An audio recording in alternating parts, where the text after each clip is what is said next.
பெரம்பூர்ல முடிச்சு அவர் வந்துட்டு இருக்கும் போதே நிலைமை ரொம்ப மோசமாயிட்டு இருக்குன்றது விஜய்க்கு ரொம்ப தெளிவா தெரிஞ்சது. இப்ப ஆதவர்ஜுனா கூட காலையில பிரஸ் மீட் என்ன சொல்றாரு அப்படின்னா, எங்களுக்கு அந்த பெரம்பூரை தாண்டி வந்த உடனே விஜய் அவர்கள் என்ன கூப்பிட்டாரு. நான் அந்த வேன்ல தான் இருந்தேன்.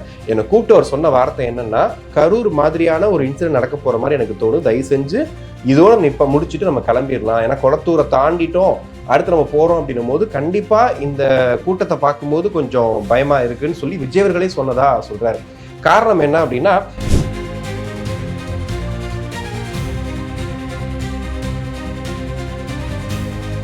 நீங்க பார்த்திருப்பீங்க, குளத்தூர் தாண்டும் போதே, குளத்தூருக்குள்ள போகும்போதே ஒரு பெரிய கூட்டத்தை பார்த்தோம். தாண்டி உள்ள போகும்போதே பாத்தீங்கன்னா ஏகப்பட்ட மக்கள் அப்படியே இந்த அலையா வர ஆரம்பிச்சாங்க. அப்படியே கரூர் ஃபுட்டேஜ் எடுத்து பாத்தீங்கன்னா அந்த அலை தெரிஞ்சது. பின்னாடி தள்ளுறது, முன்னாடி வர்றது, பின்னாடி தள்ளுறது அப்படி இருந்துட்டே இருந்துச்சு. பட் ஆனா இந்த இடத்துல பார்க்க வேண்டியது என்னன்னா, நேத்து உண்மையிலேயே ஒரு பெரிய அசம்பாவிதம் தவிர்க்கப்பட்டிருக்குது அப்படிங்கிறதான் பாக்குறோம். நேத்து அவருடைய பிரமாண பத்திரத்தை தாக்கல் பண்றாரு. அதுல பாத்தீங்கன்னா கிட்டத்தட்ட 4 கோடிக்கு மேல அசையும் சொத்து, அசையா சொத்துலாம் சொல்லுவாங்க இல்லையா, அது ஒரு 404, ஒரு 202 அப்படிங்கறதுல ஆரம்பிச்சு என்கிட்ட என்னென்ன கார் இருக்கு, நான் எங்கெங்க முதலீடு பண்ணியிருக்கேன், என் மனைவி பேர்ல எவ்வளவு சொத்து இருக்குது, என் குடும்பத்துக்கு மொத்தமா எவ்வளவு சொத்து இருக்குது, எல்லா விஷயங்களும் டீட்டெயிலா போட்டிருக்காரு, டிவிஎஸ் எக்ஸல் வரைக்கும். இதை தாண்டி அப்படியே இந்த பக்கம் திரும்பினா முதலமைச்சர் மு.க. ஸ்டாலின் அவர்களுடைய சொத்து மதிப்பு விவரம் வெளியாயிருக்கு. இப்போ பாருங்களேன், முதல்வர் ஸ்டாலின் அவர்கள்ட்ட ஒரு கார் கூட கிடையாது, ஒரு வண்டி கூட கிடையாதுங்கிறத மென்ஷன் பண்ணியிருக்காரு. அப்படின்றது எப்படி யோசிச்சு பாருங்க. இந்த அளவுக்கு தான் பிரமாண பத்திரம் இருக்கும். இன்னைக்கு இங்க நடக்குது இல்லையா, இந்த பிரச்சாரம் நடக்குது இல்லையா, இவங்களுக்கு கூடுற கூட்டத்தை தாண்டி விஜய்க்கு ஆட்டோமேட்டிக்கா ஒரு கூட்டம் கூடுது. கண்டிப்பா திமுக மத்தியில ஒரு கலக்கத்தை ஏற்படுத்தி இருக்குமா இல்லையான்னு கேட்டீங்கன்னா, என்னதான் வெளியில வெறப்பா இருந்தாலுமே அந்த கலக்கம் கண்டிப்பா இருக்கதான் செய்யும். அதை யாராலையும் மாத்திக்கவே முடியாது. நம்ம வீட்டு வாசல்ல இருந்து ஸ்டார்ட் பண்றதுன்னு ஒண்ணு இருக்குல்ல.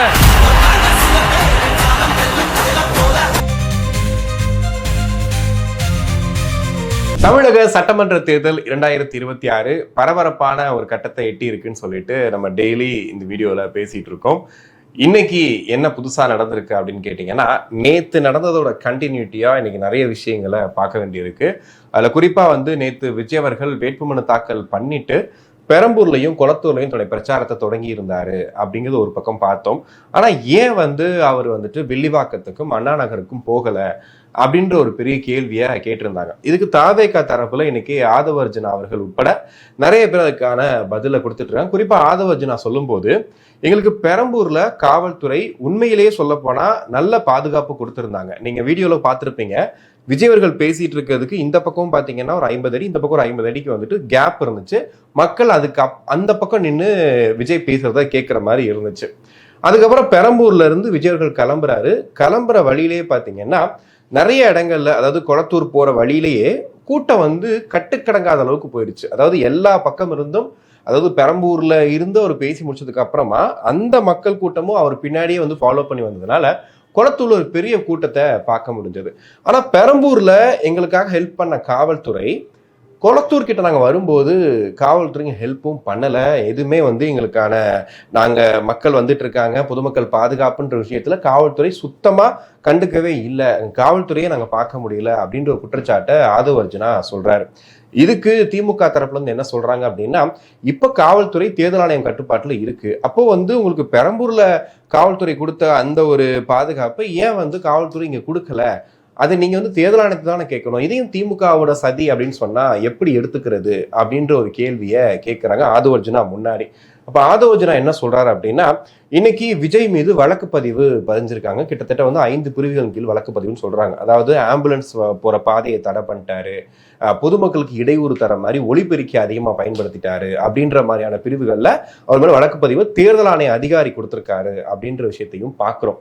அப்படி இருக்கும்போது பாத்தீங்கன்னா, இந்த கூட்டத்தை, அதாவது விஜய் அவர்கள் வெளியே வந்தா இவ்வளவு கூட்டம் கூடும்னு தெரிஞ்சிருந்தும், அது தேர்தல் ஆணையமோ இல்ல திமுக சதின்னு அவங்க சொல்ற மாதிரி எடுத்துக்கிட்டா கூட காவல்துறை எங்க போனாங்கன்ற ஒரு கேள்வி கண்டிப்பா ஒரு பொதுவான கேள்வியா இருக்கு. ஏன்னா பொதுமக்கள் இன்னைக்கு விஜய் அவர்களை பார்க்கணும், தனக்கு பிடித்த ஒரு நடிகர், பிடித்த ஒரு தலைவர் அப்படின்ற ரேஞ்சுக்கு அவர் வச்சிருக்கும் போது அவரை பார்க்கறதுக்காக கூடத்தான் செய்வாங்க. அப்படி இருக்கும்போது ஏன் வந்து காவல்துறை அங்க இல்லை, ஏன் காவல்துறை வந்து நடவடிக்கை எடுக்கல அப்படின்ற அந்த கேள்விதான் அங்க இருக்கக்கூடிய மக்கள் மத்தியிலையும் எழுந்திருக்கு. இன்னைக்கு நிறைய பைட்ஸ் பார்க்குறோம். அங்க பெரம்பூர்லையும் குளத்தூர்லையும் நின்றுட்டு விஜயை பார்க்க வந்த மக்கள் கொடுத்த பைட்ஸை பார்க்குறோம். நிறைய காலி பேருந்துகள் உள்ள வந்துச்சுங்க. அந்த பேருந்துகள்ல ஆட்களே கிடையாது, ஆனா அந்த பேருந்துகள்லாம் உள்ள வந்துச்சு. குப்பை வண்டியெல்லாம் உள்ள அனுப்பிச்சு விட்டாங்க. இதெல்லாம் தேர்தல் ஆணையம் பண்ணக்கூடிய விஷயங்களா? இதை வந்துட்டு தேர்தல் ஆணையம் திட்டமிட்டு வந்து அவர் தடுக்கிறதுக்காக பண்றாங்களா அப்படிங்கிற ஒரு கேள்வியும் கேட்டிருக்காங்க. முன்னாடியே நான் குறிப்பிட்டிருந்தேன், பெரம்பூர்ல முடிச்சு அவர் வந்துட்டு இருக்கும் போதே நிலைமை ரொம்ப மோசமாயிட்டு இருக்குன்றது விஜய்க்கு ரொம்ப தெளிவா தெரிஞ்சது. இப்ப ஆதவர்ஜுனா கூட காலையில பிரஸ் மீட் என்ன சொல்றாரு அப்படின்னா, எங்களுக்கு அந்த பெரம்பூரை தாண்டி வந்த உடனே விஜய் அவர்கள் என்னை கூப்பிட்டாரு. நான் அந்த வேன்ல தான் இருந்தேன். என்னை கூப்பிட்டு அவர் சொன்ன வார்த்தை என்னன்னா, கரூர் மாதிரியான ஒரு இன்சிடென்ட் நடக்க போற மாதிரி எனக்கு தோணும், தயவு செஞ்சு இதோட இப்ப முடிச்சுட்டு நம்ம கிளம்பிடலாம். ஏன்னா குளத்தூரை தாண்டிட்டோம், அடுத்து நம்ம போறோம் அப்படின்னும் போது கண்டிப்பா இந்த கூட்டத்தை பார்க்கும்போது கொஞ்சம் பயமா இருக்குன்னு சொல்லி விஜய் அவர்களே சொன்னதா சொல்றாரு. காரணம் என்ன அப்படின்னா, நீங்க பார்த்துருப்பீங்க, குளத்தூர் தாண்டும் போதே, குளத்தூருக்குள்ள போகும்போதே ஒரு பெரிய கூட்டத்தை பார்த்தோம். தாண்டி உள்ள போகும்போதே பாத்தீங்கன்னா ஏகப்பட்ட மக்கள் அப்படியே இந்த அலையா வர ஆரம்பிச்சாங்க. அப்படியே கரூர் ஃபுட்டேஜ் எடுத்து பாத்தீங்கன்னா அந்த அலை வந்து தெரிஞ்சது. பின்னாடி தள்ளுறது, முன்னாடி வர்றது, பின்னாடி தள்ளுறது அப்படி இருந்துட்டே இருந்துச்சு. ஸோ இவர் தொடர்ந்து விடாப்பிடியா வா வெளிவாக்கம் போகலாம், வா அண்ணா நகர் போகலாம், மாஸ்க் காட்டலான்னு உண்மையிலே விஜய் நினைச்சிருந்தாரு அப்படின்னா கண்டிப்பா நேற்று ஒரு பெரிய அசம்பாவிதம் நடந்திருக்கும். விஜய் அவர்கள் அது நடக்கக்கூடாது அப்படிங்கிறதுக்காக தான் வந்துட்டு பாதியோட நிப்பாட்டி ரத்துன்ட்டு போயிட்டாரு. ஆனா இந்த ரத்துக்கு காரணம் வந்து தவைக்கத்தலை விஜய் பாதுகாப்புக்கு அப்படின்ற மாதிரிலாம் கிடையாது, மக்கள் பாதுகாப்புக்கு தான் நான் போனேன். ஆனா காவல்துறை நாங்க கேட்ட அனுமதி கொடுத்தீங்க, ஆனா அந்த பாதுகாப்பை நீங்க கொடுக்கறதுக்கு தவறிட்டீங்கன்னு ஒரு பெரிய குற்றச்சாட்டை வச்சிருக்காங்க. குறிப்பா வந்து இந்த பகுதியில் கூடிய கமிஷனர் அவர்கள் கண்டிப்பா வந்து திமுக சப்போர்ட்டாகவும் ஆளும் அரசுக்கு சப்போர்ட்டாகவும் செயல்படுறாரு. அவரை இந்த இடத்துல இருந்து மாத்தினா மட்டும்தான் எங்களுக்கு சரியான காவல்துறை வந்து கிடைக்கும், நிறைய பாதுகாப்பு கிடைக்கும் சொல்லிட்டு ஆதவர்ஜுனா குற்றச்சாட்டாவே முன்வைக்கிறாரு. ஸோ இதுதான் வந்து இன்னைக்கு நடந்தது. இந்த கமிஷனரை மாத்தினா மட்டும்தான் எங்களால வந்துட்டு அடுத்த கட்டமா ஒர்க் பண்ண முடியும் அப்படிங்கிறதையும் சொல்றாங்க. ஏன்னா விஜயர்கள் வெளியே வந்தாலே ஒரு கூட்டம் இவ்வளவு தூரம் வருது அப்படின்னும் போது கண்டிப்பா அதுக்கான பாதுகாப்பை கொடுக்க வேண்டியது அவங்க கடமை இல்லையா? ஸோ அதை வந்து அவர் மென்ஷன் பண்ணி சொல்றாரு. இன்னொரு பக்கம் பாத்தீங்கன்னா வந்துட்டு அதே இடத்துல கொளத்தூர்ல திரு மு.க. ஸ்டாலின் அவர்கள் வேட்புமனு தாக்கல் பண்ணிட்டு அவரும் வந்துட்டு ரோட் ஷோ பண்றாரு. அதாவது விஜய் பண்ணது வந்துட்டு பிரச்சாரம், அது நடந்து அதாவது அந்த வேன்லயே போறது. ஏன்னா அவர் வேன் மேல ஏறிட்டா ரோட் ஷோ ஆயிடும், அவர் மேல மேலும் ஒரு வழக்கு பதிஞ்சிருவாங்க. ஏன்னா ரோட் ஷோ பண்ணக்கூடாது அப்படின்னு சொல்லியிருக்காங்க. ஏன்னா அவருக்கு கூட்டம் வந்து ரொம்ப அதிகமா வரும்ன்றதுக்காக. இன்னொரு பக்கம் பாத்தீங்கன்னா திமுக அவர் வந்து ஒரு சிவப்பு கலர் ஒரு ஜீப் எடுத்துக்கிட்டு ரோட் ஷோ பண்றாரு. கிட்டத்தட்ட வந்து பாத்தீங்கன்னா மோடி ஸ்டைல்ல. மோடி அவர்கள் வந்து என்ன பண்ணுவாங்கன்னா அந்த மாதிரிதான் சிவப்பு கலரும் கிடையாது, ஜீப்ல ஏறி மக்களை பார்த்துட்டே போவாங்க. அந்த மாதிரி ரோட் ஷோ பண்றாரு. நிறைய பவுன்சஸ், ஒரு 20 பவுன்சஸ் இருக்காங்க. ஆனா பெருமளவுல அங்க மக்கள் கூடல, மக்கள் அதை பார்க்கல. ஏன்னா எல்லாரும் தான் இங்க பெரம்பூர் கிளம்பி வந்துட்டாங்களே அப்படின்ற மாதிரி மீம்ஸ் எல்லாம் வந்து போட்டிருந்தாங்க. இந்த மாதிரி பாருங்க, இந்த வரவேற்பு இல்லைன்ற ஒரு கடுப்புல தான் அதெல்லாம் பண்ணிட்டாரு அப்படின்னு சொல்லிட்டு, இது அரசியலுக்கு வந்து ஒருத்தங்களை பத்தி சொல்றதுதான், இவர் இதை சொல்றதா அவர் சொல்றதா இருக்கலாம். பட் ஆனா இந்த இடத்துல பார்க்க வேண்டியது என்னன்னா, நேத்து உண்மையிலேயே ஒரு பெரிய அசம்பாவிதம் தவிர்க்கப்பட்டிருக்குது அப்படிங்கிறதான் பாக்குறோம். இன்னைக்கு எல்லாரும் கேட்கக்கூடிய கேள்வி என்னன்னா, இப்ப அதிமுக எடப்பாடி அவர்கள் பிரச்சாரம் பண்றாரு, அவரும் திமுக எதிர்சக்தி தான் சொல்றீங்க. இன்னொரு பக்கம் நாம் தமிழர் கட்சி போய் பண்ணிட்டு வராங்க. அப்ப இவங்களுக்கெல்லாம் இல்லாத ஒரு பிரச்சனை ஏன் விஜய்க்கு மட்டும் வருது? அப்ப விஜய் எதுக்கு எடுத்தாலும் எதுக்கு திமுக குறை சொல்றாரு அப்படின்னு கேட்கும்போது, இன்னைக்கு இங்க நடக்குது இல்லையா, இந்த பிரச்சாரம் நடக்குது இல்லையா, இவங்களுக்கு கூடுற கூட்டத்தை தாண்டி விஜய்க்கு ஆட்டோமேட்டிக்கா ஒரு கூட்டம் கூடுது. இத்தனைக்கும் பெண்கள் வராதிங்க, குழந்தைங்களை கூட்டிட்டு வராதிங்க, கர்ப்பிணி பெண்கள் வராதிங்க அப்படின்னு சொல்லும் போது இது சாலை தெருக்கள். அதாவது மண்டே அன்னைக்கு மத்தியானம் பாத்தீங்கன்னா அவ்வளோ க்ரௌடு, அவ்வளோ பேசஞ்சர்ஸ் வந்து கிராஸ் பண்ற இடம். அப்படி இருக்கும் போது கண்டிப்பா அந்த மக்கள் வந்து கூட தான் செய்வாங்க, பார்க்க தான் செய்வாங்க. ஸோ அந்த இடத்துல ஒரு முன்கூட்டியே ஒரு நடவடிக்கை எடுத்திருக்கணும். அதை எடுக்காம விட்டு கடைசியில வந்து ஏதாவது ஒன்று ஆச்சுன்னா அதையும் விஜய் மேலேயே தூக்கி போட்டுருவாங்கன்ற பயத்துல தான் விஜய் அவர்கள் போதும் இதோட நிப்பாட்டிக்கலாம், நம்ம வந்து நெக்ஸ்ட் மூவ்ல இந்த பிரச்சனைகளை சரி பண்றத காவல்துறை அதிகாரியை மாத்திட்டு நம்ம அடுத்த கட்ட பிரச்சாரத்தை வந்து மேற்கொள்ளலாம்ன்ற முடிவை வந்து விஜய் எடுத்ததா சொல்றாங்க. இன்னொரு பக்கம் ஒரு வைரலான விஷயம் என்ன அப்படின்னா, விஜயோட சொத்து மதிப்பு. அதாவது விஜய்க்கு வந்து 2000 கோடி சொத்து இருக்கு, 3000 கோடி சொத்து இருக்கு, அவர் இவ்வளவு வருஷங்கள் சினிமா இருக்காரு அப்படின்னு உச்ச நடிகர்னும் போது ஏகப்பட்ட சொத்து இருக்கும் அப்படின்ற மாதிரிலாம் வந்து சொல்லிட்டு இருந்தாங்க. நேத்து அவருடைய பிரமாண பத்திரத்தை வந்து தாக்கல் பண்றாரு. அதுல பாத்தீங்கன்னா கிட்டத்தட்ட 404 கோடிக்கு மேல வந்து அசையும் சொத்து, அசையா சொத்துலாம் சொல்லுவாங்க இல்லையா, அது ஒரு 404, ஒரு 202 அப்படிங்கிறதுல ஆரம்பிச்சு என்கிட்ட என்னென்ன கார் இருக்கு, நான் எங்கெங்க முதலீடு பண்ணியிருக்கேன், என் மனைவி பேர்ல எவ்வளவு சொத்து இருக்குது, என் குடும்பத்துக்கு மொத்தமா எவ்வளவு சொத்து இருக்குது, எல்லா விஷயங்களும் டீட்டெயிலா போட்டிருக்காரு. டிவிஎஸ் எக்ஸல் வரைக்கும் அவர் கிட்ட 7-8 கார் இருக்குது. அதுல டிவிஎஸ் எக்ஸல் ரீசெண்டா 2025 வாங்கியிருக்காரு. கண்டிப்பா அது அவர் ஓட்ட போறது கிடையாது, அதையும் வாங்கி வச்சிருக்கேன் அப்படிங்கிற மாதிரி வந்து அதையும் மென்ஷன் பண்ணி சொல்லியிருக்காரு. இதை தாண்டி வச்சிருக்கக்கூடிய எல்லா காருமே சொகுசு கார்கள் தான். இதுல ரொம்ப முக்கியமா ரோல்ஸ் ராய்ஸ் கார் ஒன்று மிஸ் ஆயிருச்சுன்னு சொல்லிட்டு அதையும் வந்து சொல்லிட்டு இருக்காங்க. அதை மறைச்சிட்டாரு பார்த்தீங்களா அப்படின்னு சொல்லிட்டு. ஆக்சுவலி இதில் போன வருஷமே அதை வித்துட்டாரு. 2024 வந்து அந்த காரை வித்துட்டாரு அப்படின்றதுனால தான் வந்து இதை மட்டுமே போட்டிருந்தாரு. இது போக எங்க வீட்டில் எவ்வளோ தங்கம் இருக்கு, எவ்வளோ வெள்ளி இருக்குன்றதெல்லாம் போட்டிருந்தாரு. உண்மையா எக்ஸ்பெக்டேஷனா பார்க்கும்போது பாத்தீங்கன்னா கிட்டத்தட்ட வந்து ஒரு நேர்மையா தான் கொடுத்துருக்காருன்ற மாதிரி தான் இருக்கு. ஏன்னா இவ்வளவு தூரம் அரசியலுக்கு வரணும் போது பிரமாண பத்திரத்தை தாக்கல் பண்ணணுன்றதெல்லாம் ஒரு தெளிவா தெரிஞ்சிருக்கும். அப்ப எப்படியெல்லாம் வந்து இதை மேனேஜ் பண்ணி கொடுக்கலாங்கிறத ரொம்ப தெளிவா கொடுத்துருக்காரு. இது வரைக்கும் நம்ம பார்த்திருக்கோம், எத்தனையோ அரசியல்வாதிகள் எத்தனையோ பேர் வந்துட்டு இந்த மாதிரிலாம் கொடுத்துருக்காங்க. கொடுக்கும்போது அவங்களுடைய பிரமாண பத்திரங்கள்ல இந்த விஷயங்கள்லாம் வந்து மென்ஷன் பண்ணியிருப்பாங்க. அது ஓரளவுக்கு வந்து பாத்தீங்கன்னா மேனேஜபிளா தான் பண்ணி தான் கொடுத்துருப்பாங்க. ஏன்னா ஒரு கட்டுப்பாடு இருக்கு, இவ்வளவுதான் இருக்கணும் இவ்வளவுதான் இருக்கக்கூடாதுலாம் இருக்கு இல்லையா, அதை மேனேஜ் பண்ணி தான் வந்து கொடுத்துருப்பாங்க. ஸோ அந்த மாதிரி கொடுத்துருந்தாரு. இதுல என்ன சிக்கல் அப்படின்னா, வீட்டில் இருக்கக்கூடிய குடும்ப உறுப்பினர்களுக்கு விஜய் அவர்கள் கடன் கொடுத்துருக்காரு அப்படிங்கிறது. என்னென்னா தன்னோட மனைவிக்கு இவ்வளவு கொடுத்துருக்காரு, சரி மனைவியை விடுங்க, பெற்ற பிள்ளைகள் மகன் சஞ்சய்க்கு வந்து இவ்வளவு கொடுத்துருக்காரு, மகளுக்கு வந்து கொடுத்துருக்காரு, இதை தாண்டி வந்து அவங்களுடைய அப்பாவுக்கு கடன் கொடுத்துருக்காருன்றது தான் வந்து இன்னைக்கு திமுகவுக்கு ஒரு துடுப்பு சீட்டு மாதிரி கிடைச்சிருச்சு. அது என்னங்க, சொந்த குடும்பத்துக்கு யாராவது கடன் கொடுப்பாங்களா? இதை கொண்டு போய் பிரமாண பத்திரத்தில் போட்டு வச்சிருக்காருன்னா அப்போ ஒரு என்ன அளவுக்கு இருக்காருன்னு பாருங்க. சொந்த குடும்பத்திலேயே வந்துட்டு அவர் சலசலப்புல தான் இருக்காரு அப்படிங்கிற மாதிரி அந்த விஷயத்த அவங்க வந்து பூம் பண்ணி கிட்டத்தட்ட சூரியன் தொலைக்காட்சி ஒரு 25 கார்டு போட்டாங்க. இந்த விஷயத்த பத்தியே போட்டுட்டே இருந்தாங்க. இது ஏன் விஜய் பண்ணாரு அப்படிங்கிறது விஜய் தான் கண்டிப்பா சொல்லி ஆகணும். ஏன்னா குடும்பத்துக்கு கடன் கொடுத்துருக்காருன்னும் போது கண்டிப்பா இது வந்து தேர்தலுக்காக இந்த பிரமாண பத்திரத்துக்காக பண்ண ஒரு ட்ரிக்கா இல்ல உண்மையிலேயே வந்து கடன் கொடுத்துருக்காரா அப்படிங்கிற விஷயங்கள்லாம் வந்து பார்க்க வேண்டியிருக்கு. ஏன்னா வங்கி கணக்குல எவ்வளவு இருக்குன்ற அளவுக்கு வந்து கொடுத்துட்டாரு. மகன் வங்கி கணக்குல எவ்வளவு இருக்குது, மகள் வங்கி கணக்குல எவ்வளவு இருக்குது, மனைவி வங்கி கணக்குல எவ்வளவு இருக்குது, அம்மா அப்பா எல்லாத்தையுமே வந்து அவர் பிரமாண பத்திரத்தை தெளிவா கொடுத்துட்டாரு. இதுக்கு மேல வந்துட்டு அதுல கொடுக்கறதுக்கு இது பண்றதுக்கு எதுவுமே இல்லைன்றது கொடுத்துட்டாரு. ஆனா அந்த கடன் கொடுத்தது மட்டும் ஏன் கொடுத்தாரு, எதற்கு கொடுத்தாரு அப்படிங்கிற விஷயம் மட்டும் சொல்றாங்க. ஒரு பக்கம் பார்க்கும்போது அவர் எல்லாத்தையும் ஷார்ப்பா சொல்லிட்டாருங்க, இதுல என்னங்க பெருசா நீங்க வந்துட்டு நோண்டி பார்க்க வேண்டியிருக்குன்னு சொல்றாங்க. இன்னொரு பக்கம் ஏன் சொந்த குடும்பத்துக்கு கடன் கொடுத்தாரு அப்படிங்கிறது. ஆனா அதையுமே சில பேர் என்ன சொல்றாங்கன்னா, இப்ப நான் எங்க அக்கா கடன் கொடுத்துருக்கேன், நான் என் தம்பி கடன் கொடுத்துருக்கேன், நான் எங்க அம்மா கடன் கொடுத்துருக்கேன், இது கொடுக்கல் வாங்கல் இருக்கத்தானே செய்யும் குடும்பத்துக்குள்ள, இதையே வந்து ஏன் வந்து நீங்க பெருசாக்குறீன்ற மாதிரிலாம் பேசுறாங்க. இதெல்லாம் தாண்டி பிரமாண பத்திரம் தாக்கல் பண்ணும்போது இதெல்லாம் இந்த விஷயங்கள் எல்லாத்துக்குமே ஒரு ஆச்சரியமா தான் இருக்கும். ஆனா விஜயோட பிரமாண பத்திரம் பார்க்கும்போது இவ்வளவு கோடி சொத்து இருக்கு அப்படிங்கிறத தாண்டி வந்து அவர் தெளிவா சொல்றாரு, இன்வெஸ்ட்மெண்ட் இங்க பண்ணியிருக்கேன், இதுல நான் எம்டியா இருந்திருக்கேன், இதுல வந்து இப்போ வந்து எம்டியா ஒருத்தர் இருக்காரு, ஆனந்த் அதாவது புஷி ஆனந்த் வரைக்குமே வந்து ஒரு கடன் கொடுத்த எல்லாத்தையுமே வந்து சொல்லியிருக்காரு. வெளியிலையும் நான் அவ்வளவு கடன் கொடுத்துருக்கேன்றதையும் சொல்லி மென்ஷன் பண்ணி போட்டிருக்காரு. பட் இது வந்து இன்னைக்கு பாத்தீங்கன்னா இதுல என்னென்ன விமர்சனம் வைக்க முடியுமோ அத்தனையும் வைக்கிறாங்க. அதுல தலையா விமர்சனம் என்னன்னா, குடும்ப உறுப்பினர்களுக்கு ஏன் வந்து விஜய் கடன் கொடுத்தாரு அப்படிங்கிறது தான். அதை பத்தி நீங்க என்ன நினைக்கிறீங்க அப்படிங்கிறதையும் கமெண்ட்ஸ்ல சொல்லுங்க. இதை தாண்டி அப்படியே இந்த பக்கம் திரும்பினா முதலமைச்சர் மு.க. ஸ்டாலின் அவர்களுடைய சொத்து மதிப்பு விவரம் வெளியாயிருக்கு. அதுல பாத்தீங்கன்னா பார்த்தே சொல்லிடுறேன், நான் தப்பா சொல்லிடக்கூடாது இல்லையா. சென்னை கொளத்தூர் தொகுதியில் போட்டியிடும் திமுக தலைவர் மு.க. ஸ்டாலினின் அசையும் சொத்து மதிப்பு 3.30 கோடி. அசையும் சொத்து. அசையா சொத்து மதிப்பு 4.34 கோடி இருக்கதா வேட்புமணியில அவர் சொல்லியிருக்காரு. இன்னொன்னு பாத்தீங்கன்னா மனைவி துர்கா ஸ்டாலின் பெயர்ல 1.32 கோடி அசையும் சொத்தும் 90 சவரன் நகையும் உள்ளதாக தகவல் அப்படின்னு சொல்றாங்க. இதுல ரொம்ப குறிப்பிட்டு நம்ம பார்க்க வேண்டிய விஷயம் என்ன அப்படின்னா, முதல்வர் ஸ்டாலினிடம் சொந்தமாக வாகனங்கள் எதுவும் இல்லை எனவும் வேட்புமனுவில் தகவல் அப்படின்னு சொல்லியிருக்காரு. அதாவது சொந்தமா அவர்கிட்ட எந்த வண்டியுமே கிடையாது.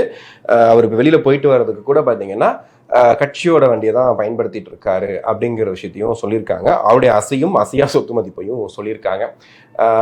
இதை வந்து எப்படி எடுத்துக்கிறதுன்னு தெரியல. ஒரு டீ கடையில் ஒரு அண்ணன் டீ குடிச்சிட்டு இருப்பாரு, அவர்கிட்ட போய் கேட்டால் கூட வந்துட்டு இதற்கான பதிலை சொல்லிடுவாருன்ற மாதிரி தான் இருக்கு. ஏன்னா இது பிரமாண பத்திரம்னும் போது கண்டிப்பாக இதெல்லாம் மென்ஷன் பண்ண தான் செய்வாங்க.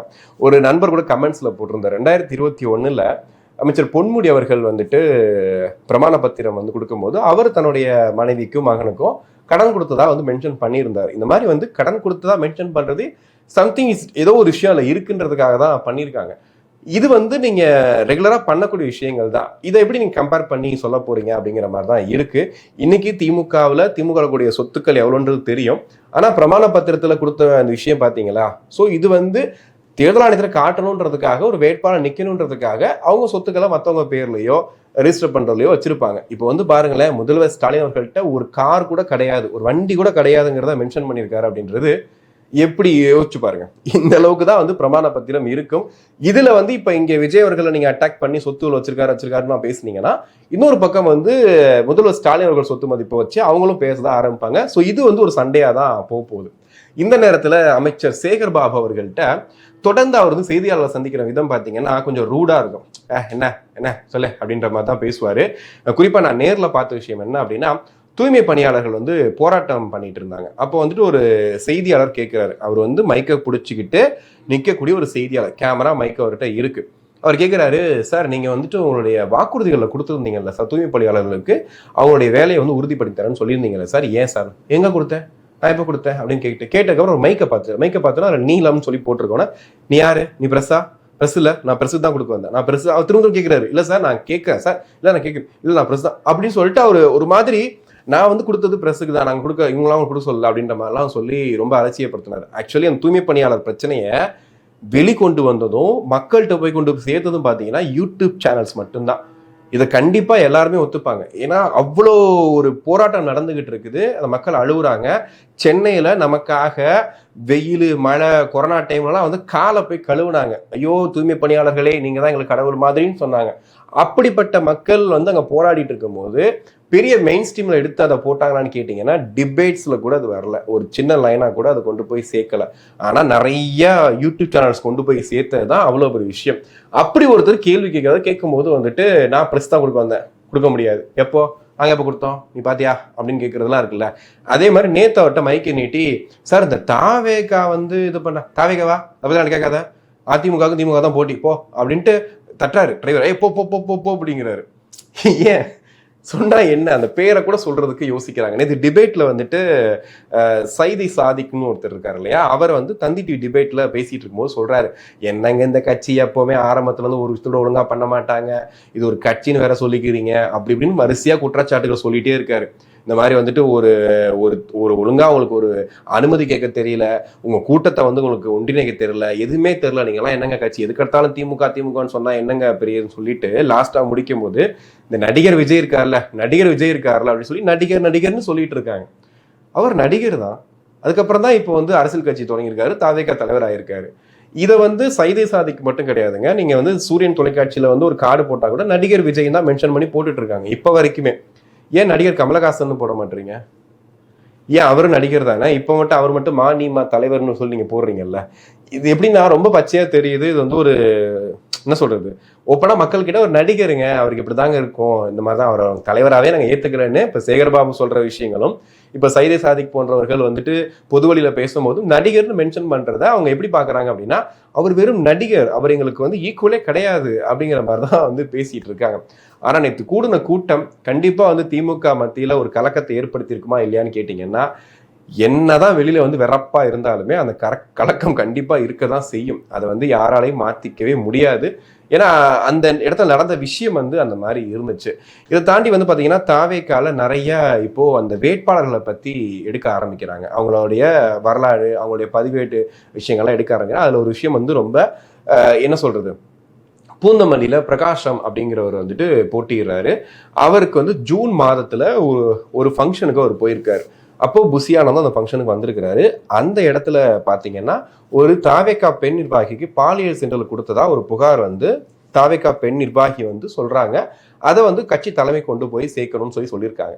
இப்படி தன் கணவன் மேல வந்து புகார் அளிச்சோன்னா பிரகாசம் மனைவி என்ன பண்றாங்கன்னா, அப்படிலாம் எதுவுமே இல்லைன்னா அவங்களும் வந்து பதில் புகார் கொடுக்குறாங்க, அவங்க பொய்யான தகவலை சொல்றாங்க அப்படின்னு சொல்லிட்டு. இப்போ என்ன இருக்கு அப்படின்னா, பூந்தமல்லி சட்டமன்ற தொகுதியில் வந்துட்டு இப்போ விஜய் அவர்கள் பிரகாசத்தை தான் வேட்பாளராக நியமனம் பண்ணியிருக்காரு. அதுக்கு அடுத்த நாள் என்ன இருக்கு அப்படின்னா, இன்னைக்கு அவங்க போய் காவல்துறையில் ஒரு கம்ப்ளைண்ட் கொடுத்துருக்காங்க. இந்த மாதிரி என் மேலே பாலியல் சீண்டல் பண்ணார் இவர் வந்து அரெஸ்ட் பண்ணுங்கன்னு சொல்லி அவங்க கம்ப்ளைண்ட் கொடுத்துருக்காங்க.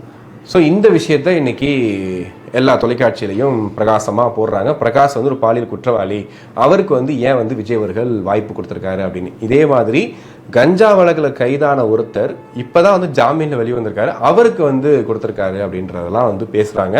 இது போக 130க்கும் அதிகமான வேட்பாளர்கள் மற்ற கட்சிகளில் ஒர்க் பண்ணவங்க, வேறு கட்சிகள்லேருந்து வந்தவங்க, இவங்கள தான் வந்து சேர்த்திருக்காரு விஜய் வேட்பாளரா அப்படிங்கிற விமர்சனத்தையும் வைக்கிறாங்க. இதை விஜய் ஏன் அதாவது கவனிக்காமல் விட்டுட்டாரா, இல்லை இந்த விஷயங்கள்லாம் வந்து ஏன் சமாளிக்காமல் விட்டுட்டாரா அப்படிங்கிற ஒரு கேள்வியும் இருக்குது. கண்டிப்பாக இந்த வேட்பாளர் நியமனத்துக்கு முன்னாடி நிறைய வாட்டி வந்து சிந்திச்சிருப்பாங்க, யோசிச்சிருப்பாங்க, எல்லாமே பண்ணியிருப்பாங்க. இதையும் வந்து கவனிச்சிருக்கலாம் அப்படிங்கிற விஷயம்தான் இப்போ முன்னாடி வைக்க வேண்டிய விஷயமா இருக்குது. ஏன்னா ஏகப்பட்ட வேட்பாளர்கள் ரொம்ப ரொம்ப ரொம்ப ரொம்ப ரொம்ப ஒரு லோவர் லெவல்லேருந்து வந்தவங்க தான் வேட்பாளர்ன்ற மாதிரியும் இருக்குது. நிறைய இடங்களில் பார்த்தீங்கன்னா சின்ன வயசுலேருந்து ரொம்ப கஷ்டப்பட்டு கட்சிக்காக வேலை செஞ்சு மற்ற கட்சியில் வேலை செஞ்சாலுமே மக்கள் நலனுக்காக அங்கே போராடின ஒரு தொகுதியில் கூடிய முக்கியமான நபர்களை தான் விஜய் தேர்ந்தெடுத்திருக்காரு. ஸோ அப்படி ஒரு நல்ல விஷயங்கள்லாம் பண்ணியிருக்கும் போது இந்த மாதிரி வழக்குகள், இந்த மாதிரி விஷயங்கள்லாம் அவங்களுக்கு பின்னாடி இருக்குன்றத நீங்கள் வேணா வந்துட்டு அவர் திருந்திருக்கலாம், மாறி இருக்கலாம், நல்லவர் அப்படின்ற மாதிரிலாம் சொல்லலாம். பட் இருந்தாலும் இந்த விஷயங்களை எதிர்கட்சிகள் கையில் எடுப்பாங்கிறத விஜய் கண்டிப்பாக யோசிக்காமல் இருந்திருக்க மாட்டார். ஸோ இதுக்கு என்ன மாதிரி விஷயங்களை வந்துட்டு அவங்க சொல்ல போகிறாங்க அப்படிங்கிறதையும் பொறுத்து வந்து பார்ப்போம். ஸோ நீங்கள் இந்த வீடியோ பார்த்துருப்பீங்க. உங்களுக்கு என்ன தோணுது? விஜய்க்கு உண்மையில் நெருக்கடி கொடுக்கப்படுதா, இல்லை வந்து திமுக தான் பண்ணுதுன்னு சும்மா வந்து விஜயர்கள் காவிகா கட்சி வந்து சும்மா புகார் சொல்கிறாங்களா, இல்லை வந்து நடக்கக்கூடிய விஷயங்களை பார்க்கும்போது விஜய் அடுத்த கட்ட பிரச்சாரங்களுக்கு போகும்போதும் இந்த நிலை தொடருமா அப்படிங்கிறத உங்கள் கமெண்ட்ஸில் சொல்லுங்கள். நன்றி.